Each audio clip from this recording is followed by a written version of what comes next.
नमस्कार, मैं हूं अर्चित और आप देख रहे हैं हरियाणा वाटिका। तो चलिए रुक करते हैं इस खास खबर की ओर।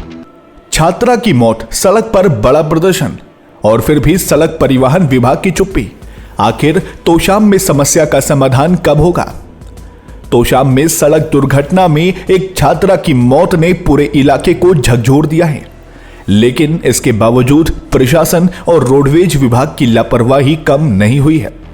बसों की कमी से परेशान छात्र छात्राओं और ग्रामीणों ने बुधवार सुबह स्याहड़वा वाली रोडवेज बस को रोककर जोरदार प्रदर्शन किया। गांव पिंजो खरा के छात्रों ने आरोप लगाया कि विभाग की ओर से रोजाना एक बड़ी बस चलाई जाती थी, लेकिन अब उसकी जगह मिनी बस भेजी जा रही है। ये मिनी बस पहले ही स्टॉप से पूरी तरह भर जाती है, जिसके कारण पिंजो खरा के छात्र बस में नहीं चढ़ पाते। प्रदर्शनकारी छात्रों ने कहा, रोज बस में भीड़ इतनी अधिक रहती है कि हम बस में लटक कर सफर करने को मजबूर होते हैं। किसी भी वक्त कोई बड़ा हादसा हो सकता है। सबसे चिंता की बात यह है कि सिर्फ 2 दिन पहले ही बसों की कमी की वजह से निजी वाहन से स्कूल जा रही पिंजो खरा की एक छात्रा सड़क दुर्घटना में मौत का शिकार हो गई, जबकि दूसरी छात्रा गंभीर रूप से घायल हुई। छात्रों का कहना है कि इस हादसे के बाद विभाग को तुरंत बड़ी बसें लगानी चाहिए थी, लेकिन कोई कदम नहीं उठाया गया। छात्रों ने साफ चेतावनी दी, अगर 1 सप्ताह में इस रूट पर 2 अतिरिक्त बसें नहीं बढ़ाई गईं, तो हम तोशाम बस स्टैंड पर जाम लगाएंगे। उस समय की पूरी जिम्मेदारी रोडवेज विभाग की होगी। इस मामले पर तोशाम सब डिपो के डीआई कर्मवीर भाकर ने कहा, हमारे पास पहले ही बसों की कमी है, 5 बसें खराब पड़ी हैं और वर्कशॉप में स्टाफ की भारी कमी है। बसें ठीक नहीं हो पा रही हैं, इसलिए मजबूरी में मिनी बस भेजी गई।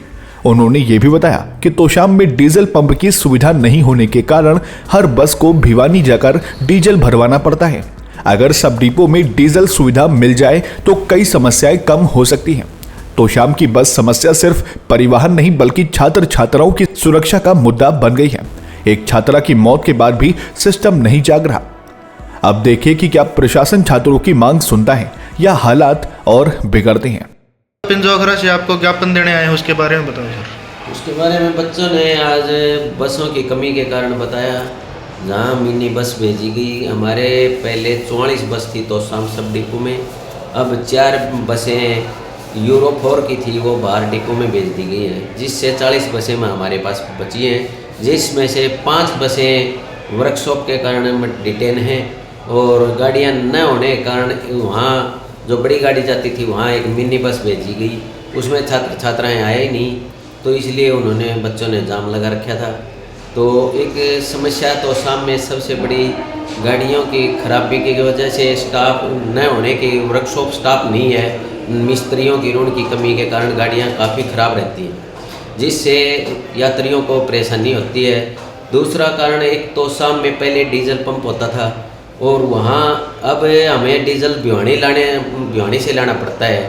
तो यहाँ अगर तोशाम में डिपो में अगर डीजल पंप लग जाए तो फिर ये समस्याएं कम हो सकती हैं, क्योंकि हमें तेल लेने के लिए सभी बसों को भिवानी भेजना पड़ता है। जबकि यहाँ पंप होता तो यहाँ आसपास के गांव में वो तेल लाने वाला टाइम बच जाता, वो इधर सुविधा दे सकते थे हम पब्लिक को, तो छात्र छात्राएं और पब्लिक परेशान नहीं होती। इसलिए सबसे बड़ी समस्याएं गाड़ियां खराब होना, वर्कशॉप में कोई भी मैकेनिक मिस्त्री नहीं है, गाड़ियां खराब रहती हैं, कोई ठीक करने वाला रहता नहीं है, सभी अप्रेंटिस काम कर रहे हैं। समस्या गाड़ियां खराब होने की वजह से हो रही है ज़्यादातर और पब्लिक को दिक्कत हो रही है।